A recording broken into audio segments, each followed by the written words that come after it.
Number 10. Lash. When fans of the Inhumans think of power, they usually think of Lash. However, not everyone out there is a hardcore Inhumans fan, which is why he's going to make our cut today. Casual fans of the Inhumans might not be as familiar with this character, who made his first appearance in Inhuman issue number 1 in 2014. Lash is a powerful teleporter who can seemingly teleport anywhere he pleases, although I don't think he can teleport and bring others along for the ride. And he also has another power which I think is one of the most useful, although not my ultimate favorite power in comics: energy conversion. Lash can both absorb energy and manipulate it, taking it into himself and using it to bolster himself, create shields, or outputting it to disintegrate his enemies, which is typically what he does. And yeah, it's pretty scary stuff. And friends, before we move on to our next spot on this list, if you love the Inhumans and you would love to see us give them some more love, be sure to let us know by giving this video a thumbs up. Number 9. ISO. ISO is Chow Yen.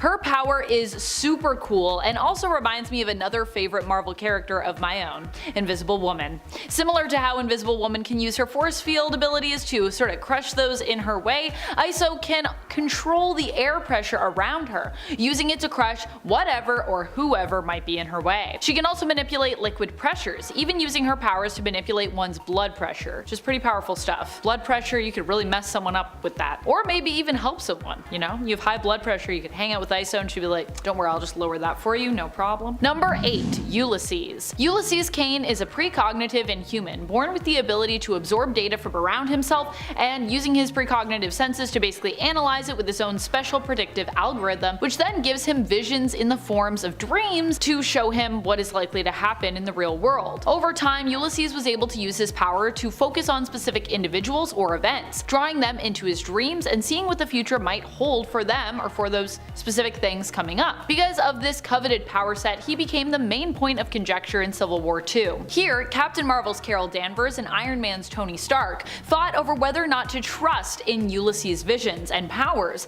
and act on his predictions, in essence punishing people for crimes they had not yet committed in order to prevent tragedies from coming about, or waiting till said crimes had been committed before apprehending potential criminals, thereby risking possible tragedy, but of course with the hope that these visions may not always be conclusive. That was kind of what Civil War II was all about, even though I feel like if you read Civil War II you're probably gonna be like, what is really happening here? Number 7. Miss Marvel. Kamala Khan might be one of the most well-known characters on this list, and yet many still don't know that she is actually an Inhuman. Especially now that in the Marvel Cinematic Universe, Kamala has actually been suggested to be not an Inhuman, but a mutant. Possibly the first mutant we've seen in the MCU. I guess, unless we're counting, you know, stuff that we've seen in Deadpool, but I don't know if Deadpool was MCU at that time, but now Deadpool is, so figure that out. While fans of the character who do know of her ties to the Inhuman lineage might be adverse to this change in her origins, in reality that was actually what creators of the comic book character wanted for her. Kamala Khan was originally created by collaborative efforts between Sana Amanat, Stephen Wacker, G. Willow Wilson, Adrian Alfona, and Jamie McKelvey. Initially the pitch was that she be a mutant, but due to the push for Inhumans at Marvel Comics, as mutants had been sold off to Fox and to preserve profits were being downplayed at the time, Kamala was made an Inhuman instead, but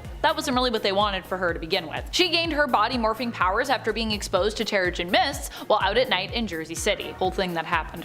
Terrigen mist came down to Earth and then everybody was becoming an Inhuman. Number 6. Inferno. Inferno is like the Human Torch or Sunfire if the two were maybe even cooler than they already are. Or should I say hotter. He is Dante Pertuz, and he is known by the codename Inferno.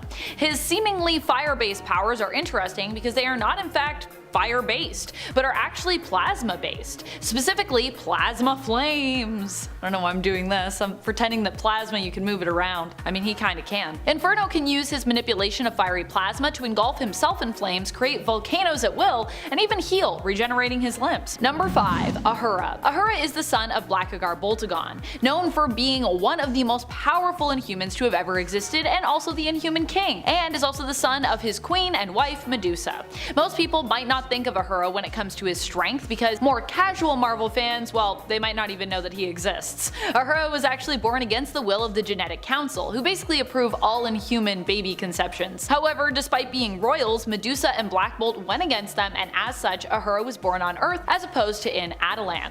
Ahura's powers have changed a bunch over the years, with him at times being more powerful and less powerful. Initially, he had powers similar to his father, being born with his own quasi-sonic scream, made possible by Ahura's ability to harness ambient particles and electrons with his speech center as well, presumably. These powers were inherent and existed without Ahura being exposed to the Terrigen Mist, which is pretty wild for Inhumans. After he was exposed though, his powers changed into his evil eye powers, which were more psionic in nature and similar to his uncle Maximus's power set. Currently, Ahura's powers allow him to split his soul. A future version of himself once used this power set to create a whole army made up entirely of pieces of his own soul. So like made up entirely of himself, or himselves. This power set seems to be more focused in the sub-psionic category of the astral area. Astral area of psionics. Astral plane. I always want to say the astral plane, but his powers don't only exist on the astral plane, they're just kind of like astral in nature. Number 4, Quake. Quake is kind of a confusing character, but let me try to explain. Initially, when it came to her, we knew her as a superpowered agent of S.H.I.E.L.D. In fact, she's actually been an agent of S.H.I.E.L.D. since she was like a teenager. Where her powers came from was a bit of a mystery. All we knew to begin with was she definitely wasn't a mutant. When this was suggested, she actually denied having a mutant status, but didn't offer an explanation for where her powers originated, causing fans to speculate on whether they were acquired from a freak accident, inherited in some way genetically, or actually based in secret tech that she used. Eventually, it was revealed that Daisy Johnson's seismic powers were likely Inhuman in origin, with her mother having possessed Inhuman genes that were passed on to Daisy, which is also kind of how Daisy is like such a badass. Like she's a really good fighter and really fit because also Inhuman. However, the interesting thing is she never even underwent Terrigenesis to activate said genes. Instead, it was apparently her father's experiments on himself that caused her Inhuman genes to be active at birth. How Inhumans work, but I guess for Daisy that's how it works, apparently. Breaking all the rules. Number 3, Reader. Reader is a reality manipulator, initially belonging to the lore tribe of Inhumans. He was kind of short-lived as a character and not many people know about him, but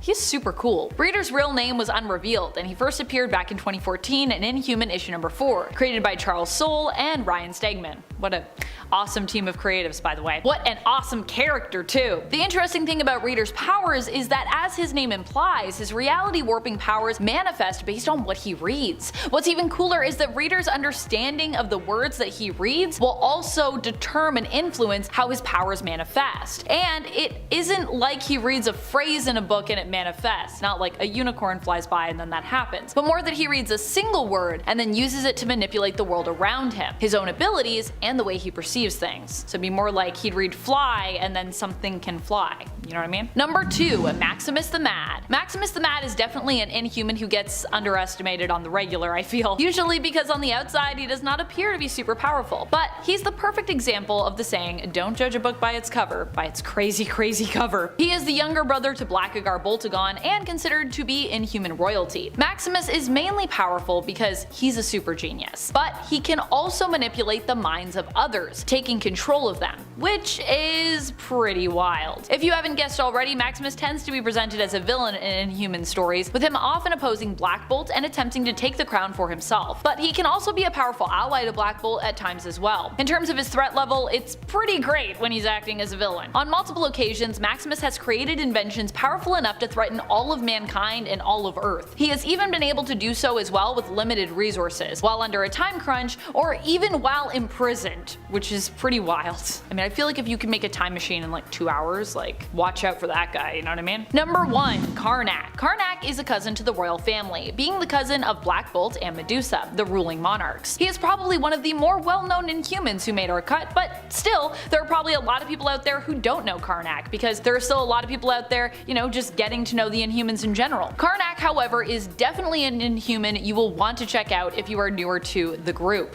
He is a badass and has powers similar to Daisy Johnson's in regards to them both getting physical and fighting prowess, or an edge to that at least, from their Inhuman metabolism. Karnak also has complete control over his body and mind, and can sense weakness in anything he desires to sense weakness in, including his opponents and even concepts and ideologies, which I think is super powerful. Like if you could just, someone's like, I think we should do this idea, and you're like, well, that's gonna be a huge problem, and I just know that because that's my thing. At number 10 is Auron. Auron is gifted with the ability of super hearing, which makes her very useful as a support member on any mission. She's able to distinguish one specific person's voice, saying one particular word, and pinpoint its location from wherever she is. Usually the power only works best when she is on the same planet as her targets because sound can't travel in a vacuum, but still, this is a pretty impressive power, and it's important not to undervalue a really effective supportive power set, because oftentimes even the most powerful beings can be left stumped in a kidnapping situation or while tracking a certain individual's location. So being able to pinpoint a target's exact location on a planetary scale is extremely valuable. Of course, she's at the back of our list just because she doesn't possess any offensive or defensive abilities, leaving her vulnerable to attacks and pretty useless in combat situations. For this reason, she unfortunately doesn't last very long in the comics and is killed after only one issue. But this is also due to circumstance and bad planning. Still though, one of the best supportive power sets in the game, I'd say. At number 9 we have Luna. Luna is the daughter of Quicksilver and Crystal, and she has a very strange addiction, and that is her addiction to Terrigen, the substance that is used to activate the powers of the Inhumans. Originally, when her powers are activated, she has the ability to see people's emotions in the form of colorful auras. But as you can imagine, Luna's powers don't end there due to her addiction to Terrigen. As she continues to feed her habit, she becomes more and more powerful to the point where her abilities go from reading emotions to being able to control minds. With this addiction continuing to control Luna, there's no telling where her power set will end up, or if she'll ever stop gaining more powers. We just hope that the Terrigen doesn't kill her down the line before she can wane off of it, because as useful as it is in granting godlike powers, Terrigen is also a very potent substance that can't be overused. At number 8 we have Ulysses Kane. This Inhuman first gains his powers in Civil War 2 issue 0 when he comes in contact with the Terrigen mist cloud. His powers begin as an ability to predict the future based on perceived events and factors in the present. His mind is able to generate one or more predictions of the future based on what seems to be an algorithm that assumes the future within a pretty accurate margin. At first he doesn't have much control over these powers, but over time he's able to rein them in and expand them further.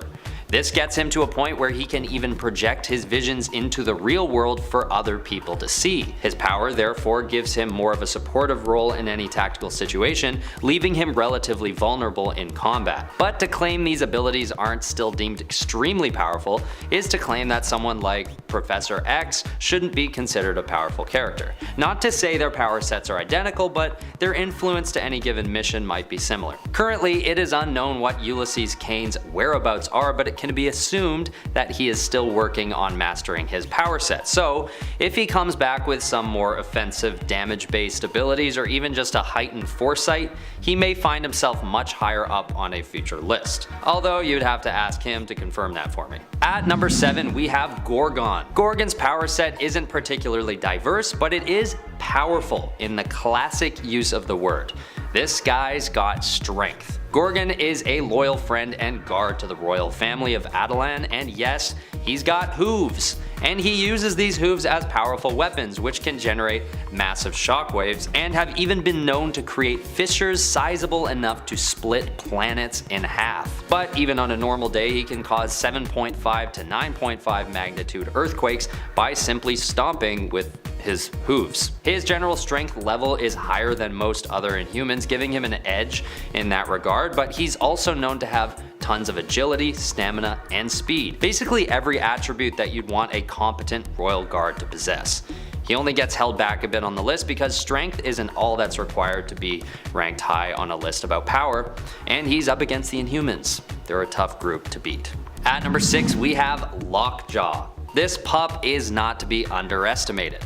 Although he seems like a fun, harmless character worked into the comics for the cute factor, this is far from the case. Well, maybe part of it. but not all of it, because he is cute. But I digress. Lockjaw, the superpowered bulldog, has dynamic teleportation abilities and has been known to transport himself and others through large expanses of space in an instant. He also shows signs of super strength with the ability to carry about 3,600 pounds of weight on his back, and durability with his claws having no issue tearing through ferro-concrete. And with his ability to teleport, he also seems to have spatial awareness on a grand scale and an advanced level grasp on the vastness of the cosmos. This goes hand in hand with his ability to track energies across dimensions, a result of his powerful nose. Or maybe not. I mean, it's unlikely to be based on actual scent, since it's absurd to think smells can travel across dimensions. It's more likely a superhuman or super canine ability to sense psionic waves and pick up on the mental energies of his targets. At number 5 is Medusa. The Queen of Attilan had to make an appearance on the list, being hands down one of the most powerful Inhumans out there. She is known to have a higher level of strength, speed, and stamina than even Captain America himself, but her main power set is related to her hair, which she can manipulate using psionic forces that course through her hair follicles. Her hair is extremely durable and flexible, giving her a whip, a shield, and an almost infinitely strong extra appendage on command. Pretty much anything that one could imagine someone being able to shapeshift the head of hair into. The only drawback to her powers are that her hair acts as the boundary to which her psionic manipulation can extend. So on a list about powerful human beings, she is up against some that can manipulate psionic energies within the space around them, not just in relation to something like their hair. But she's also known as an extremely skilled tactician and powerful politician, which should not be discounted on a list about power. At number 4, we have Flint. Flint gains his powers for the first time in 2014's Inhuman number 3, when a Terrigen mist cloud envelops his hometown.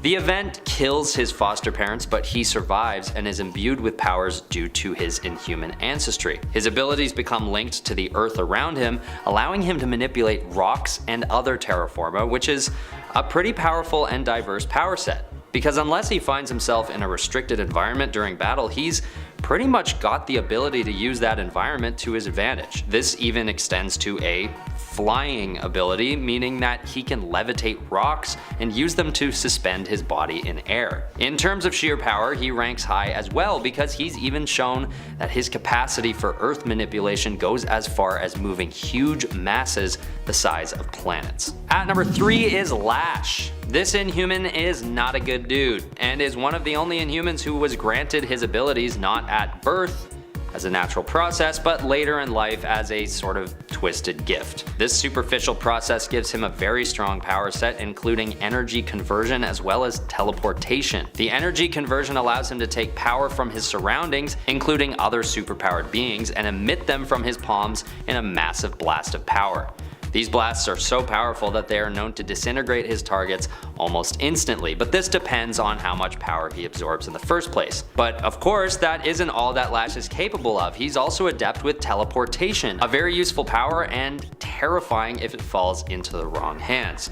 And you could argue that Lash is one of those cases. Not to mention, he's also known to be able to generate an energy shield on command, which just adds that perfect boost to his defensive stat that makes him an extremely dynamic and powerful superpowered being. Alright, nearing the top of the list at number 2 is Ahura. Ahura is the youngest of the Inhumans right now, as he's the son of Medusa and Black Bolt. His abilities are still forming, so his position on this list may be up for debate as of tomorrow, but it seems like he has a ton of potential. His power set as of writing this list is already extremely extensive.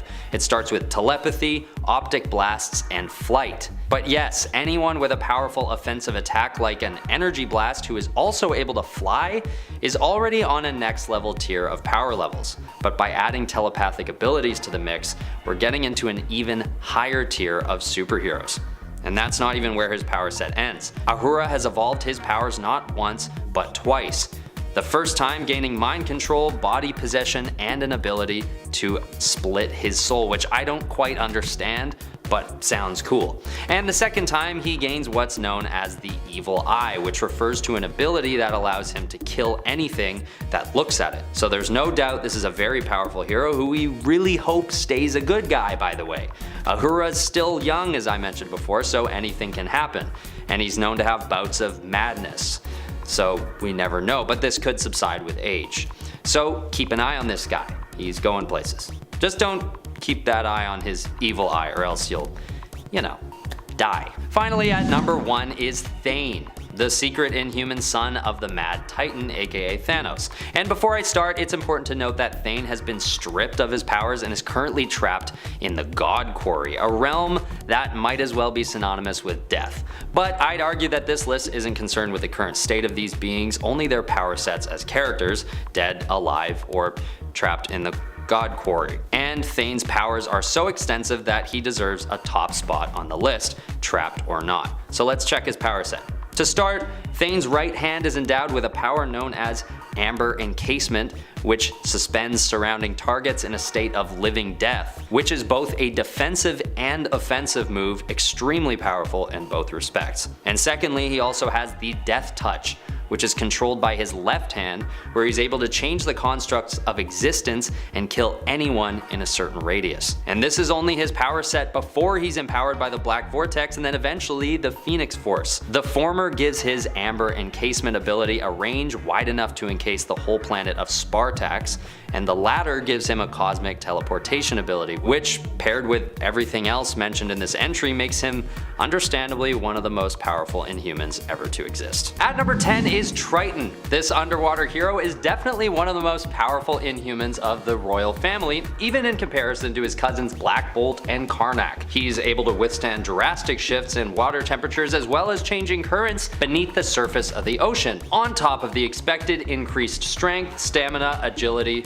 etc. But his enhanced power is not to be taken lightly. He's actually proven to be more powerful than even Namor himself when facing off underwater, which naturally says a lot about his strength levels. He's typically known to be Atalan's link to any underwater dwellings, and he's not to be underestimated. The only reason that he's at the back of our list is because he's only at his strongest when he is in an underwater setting. In fact, he isn't really powerful at all out of the water. Not to embarrass him too much, but you watching this video right now, are more powerful than Triton out of water. Because the truth is that Triton would dry up and die within minutes of being out of the water. It's not all bad though, he can just represent the royal family's underwater presence and keep to himself down there. It's probably a lot more peaceful than it is up here anyway. Number 9, Karnak. So, many Inhumans have incredibly unique and awesome powers. Only, Karnak's ability isn't so much a superpower as it is a learned skill. Karnak never went through the process of Terrigenesis, which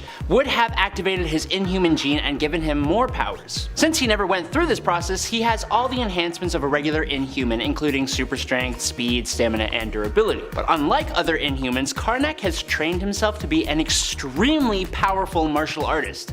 But beyond that, he developed an incredibly powerful trait of being able to sense weak points, fracture planes, and stress points in enemies, objects, plans, arguments, and anything, really. Obviously, in combat, he can use this alongside his martial skills to defeat opponents even more quickly, but the applications outside of combat are incredibly useful as well. For example, he found a weakness in death itself and was able to bring himself back to life.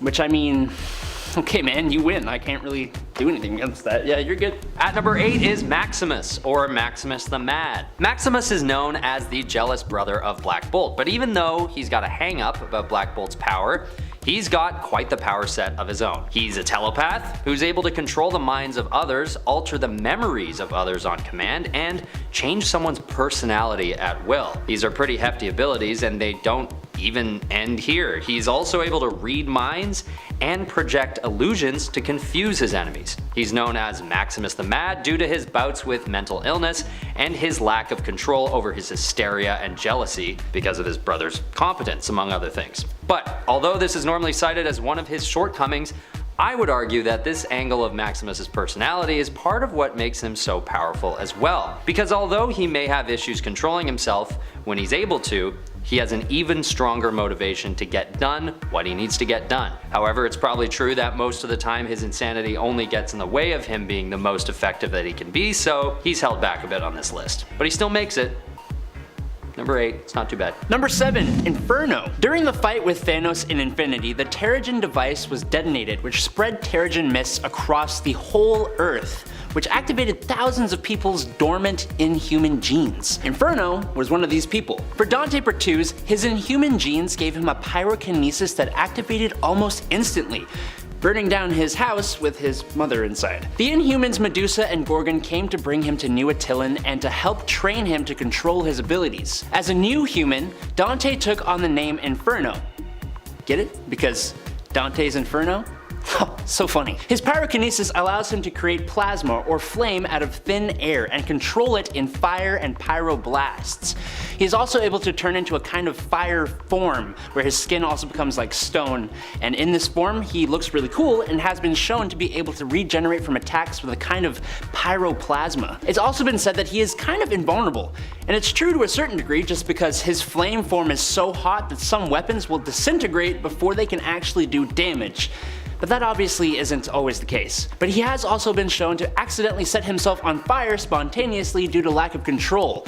Jeez, what a hothead. At number 6 is the Jailer. The Jailer is a criminal who is punished by the Council of Attilan for a series of crimes he committed, and he's sent to a secret torture facility to spend the rest of his life there. But he somehow finds a way to not only escape, but take control of the prison. He even steals the uniform of his former captors, and actually instead of escaping, he ends up sticking around to keep running the jail on his own, feeding off of the suffering from the other inmates. One of the Jailer's biggest advantages is that he hides his true identity from everyone, keeping himself safe from any attempts on his life. But that's not his most powerful attribute by any means.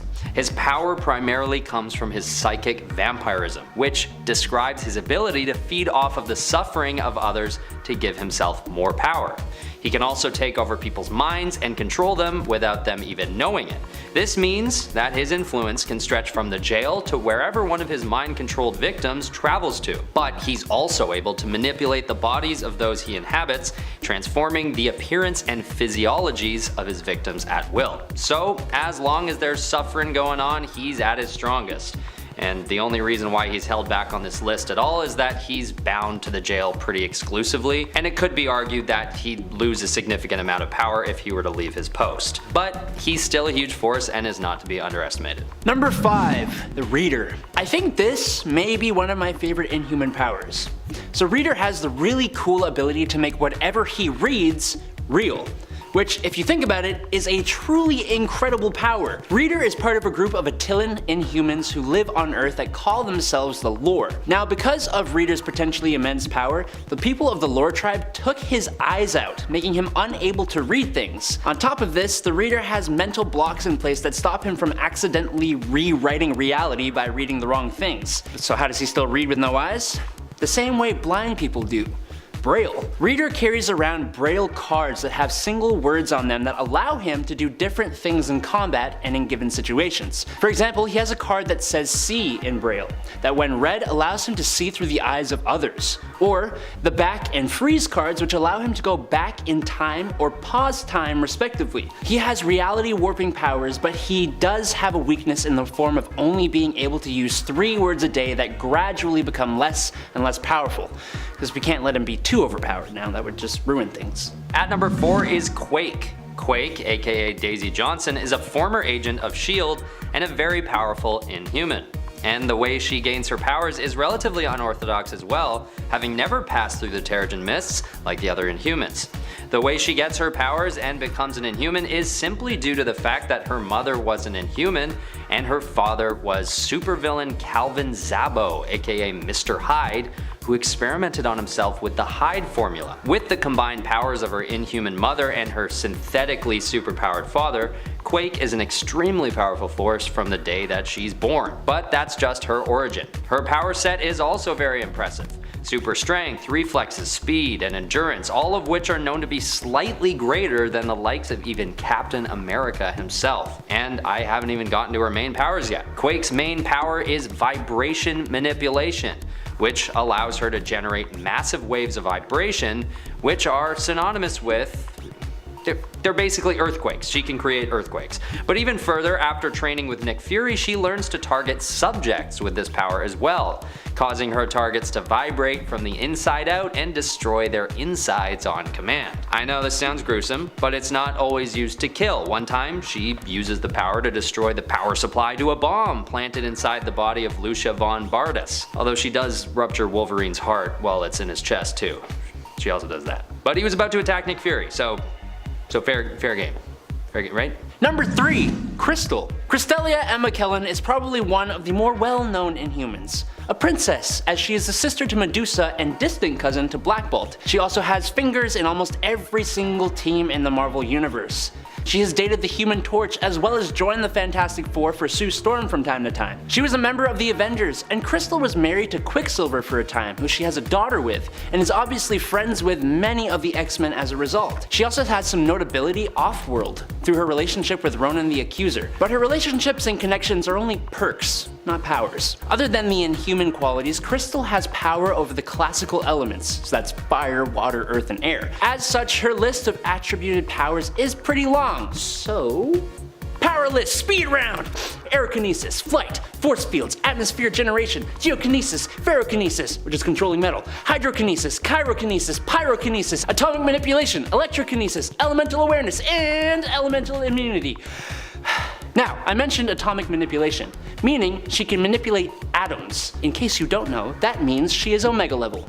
Don't mess with Crystal. At number 2 is Miss Marvel. One of the newest additions to the Inhumans, Miss Marvel is also known as one of the youngest, but she's also known as one of the most powerful. Her power set is insane, especially considering her young age. She's able to shapeshift on command with the pinpoint accuracy of changing the size of a specific body part, which also allows her to shrink down in size to avoid detection and escape dangerous situations.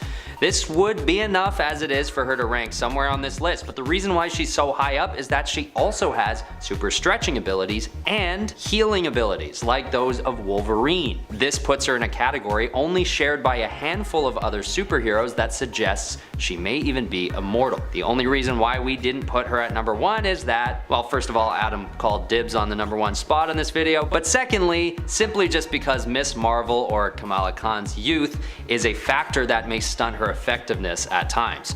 Her lack of experience causes her to sometimes let her awe and wonder get in the way of the task at hand. But this is a great problem to have, and it's something she'll probably grow out of, so we'll check back in 5-10 years and see if she's taken that number 1 spot. But for now, I hand it off to Adam for the most powerful Inhuman member on our list. Number 1. Black Bolt. If you thought anyone but the king of the Inhumans was going to be taking this spot, well, you were wrong. Obviously. Blackagar Baltagon was born to talented Inhuman geneticists, and they experimented on Blackagar, the result of which was that he was born just plain better than other Inhumans.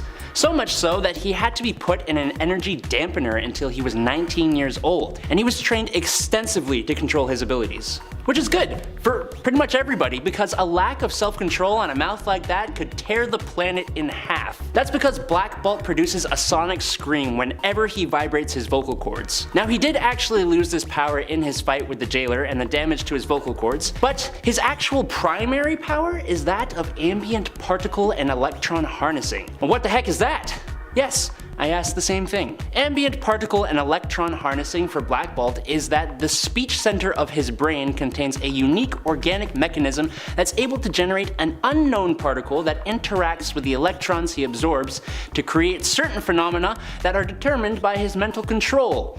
It's the reason he wears that stupid tuning fork thing that helps him direct and focus his powers to let him fly, manipulate matter and energy, making him Omega level, use telepathy, and enhancing his physical traits.